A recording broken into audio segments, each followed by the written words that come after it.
Greetings YouTube, Captain Machine here, back for another short. I promise I'm going to get some full-size videos up on my next day off.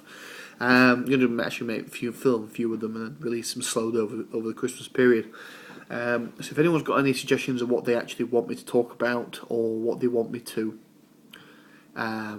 review or have a chat about, then leave me a message or send me a PM or whatever, or reply to this video. And I'm going to also check my inbox for any questions I've received over the last few months and answer those as well in a Q&A, so that'll be a lot of fun. And I'm going to see what community questionnaires are going around as well and answer some of those and have a bit of fun with that.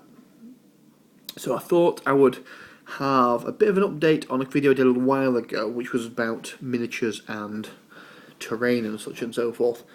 And at the same time I was going to enlighten you as to a game I played tonight. Now sadly I didn't take any photos of it, anything like that, so a bit of a downer there.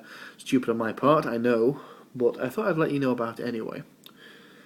Basically, I originally said that with regards to the 140,000 universe, I would never use models on a tactical map, especially like a grid map, because the scales are too daft. I mean, like the grid map I use for D&D, for example, only is about, I think it's, what, 3 foot long?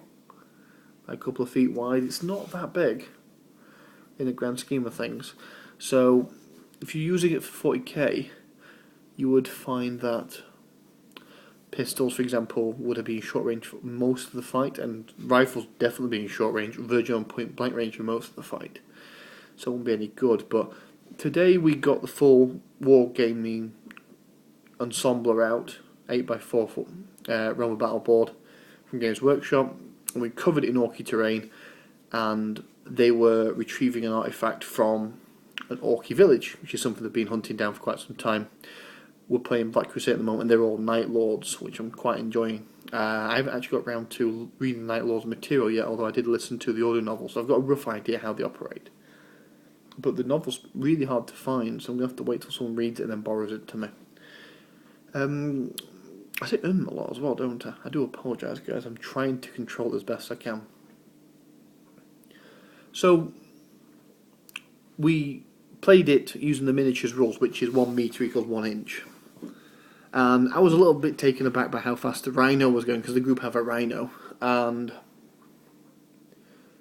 I was quite happy how the whole thing went out. I mean, there was about a dozen turns in total, and they must have traversed most of the battlefield using that Rhino, going around, running over orcs, running into vehicles, avoiding getting death rolled by battle wagons, things like that. And then they had a couple with jump packs flying around, punching things with power fists and all the rest of it. And a couple of them got mutations. They've now got red bat wings. Actually, both of them did. Actually, one got it because his armor said he automatically got it, and one because he rolled it. So that's kind of appropriate if you know anything about the Night Lords.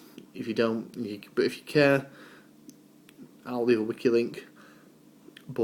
And that will appear a day or two after I post this, because I need to edit it outside of the mobile phone I'm using. So that was a lot of fun. I didn't know how it was going to actually run in terms of this plot. I knew roughly what forces would be on the board and in what order they would appear in. Because if I just threw my entire 2,000 point Orc army, which is what I used, on the board and said, here, deal with that, it would just overwhelm them. They wouldn't know what to do with it. So I staggered it in terms of some would come out of buildings after so many turns, reinforcements would show up later in terms of buggies with rockets and more death rollers. And then to finish it off, once it grabbed hold of they were going to grab hold of the objective, which was a fragment of a Demon Prince's staff, a Stomper showed up. I don't have a Stamper, but I borrowed one. And that kind of told the group that the battle was over and they had to run away as fast as they could.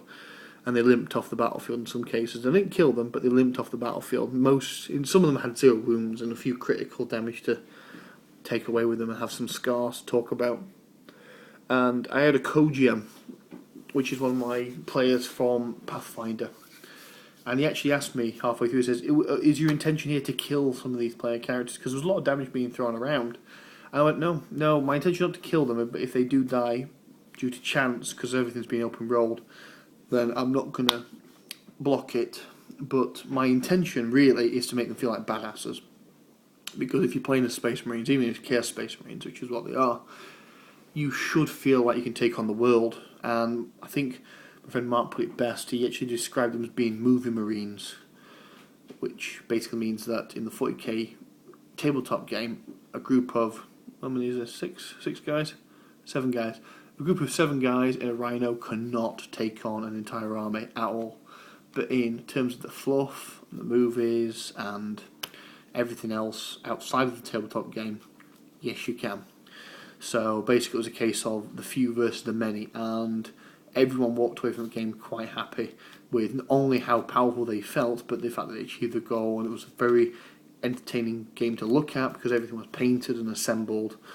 It was really a lot of fun, and I do recommend it as a one-off. I don't recommend it as a permanent thing, unless of course you've got the setup to do it. I know that Nightfall Games do it. Link down below to their channel.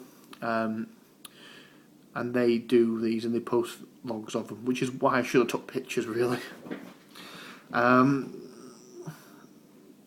So if I can reconstruct it later, I might do a video log of it with pictures, but I don't think that's likely because it'll be a very time-consuming process for not a lot of reward. But next time I do this, I definitely will take photos, but I don't imagine it'll be a very frequent occurrence because it does take a lot of effort. I mean, I had to show up early to set the whole table up. It took me about half an hour after the game had ended to pack up again, which is a long process. Because my normal process is pick up bags, pick up books, pick up character sheets, put them in a bag, leave, discard rubbish, done. So it's a very time-consuming process, but I would say it's very rewarding. So for those of you out there who've got the setup, like a big-ass battlefield, lots of terrain, and you want to play badass Space Marines or badass Chaos Space Marines, you can do it that way, have a lot of fun with it, and you'll enjoy yourself. I think you really will. I wouldn't recommend it for Dark Heresy or Road Trader because you're too flimsy. The humans feel human in the 40k game, and the Space Marines feel epic, and I think that's how it should be. So thank you for your time. Thank you for your time, guys, and we'll have a chat in the future with a longer video. Ta-ra.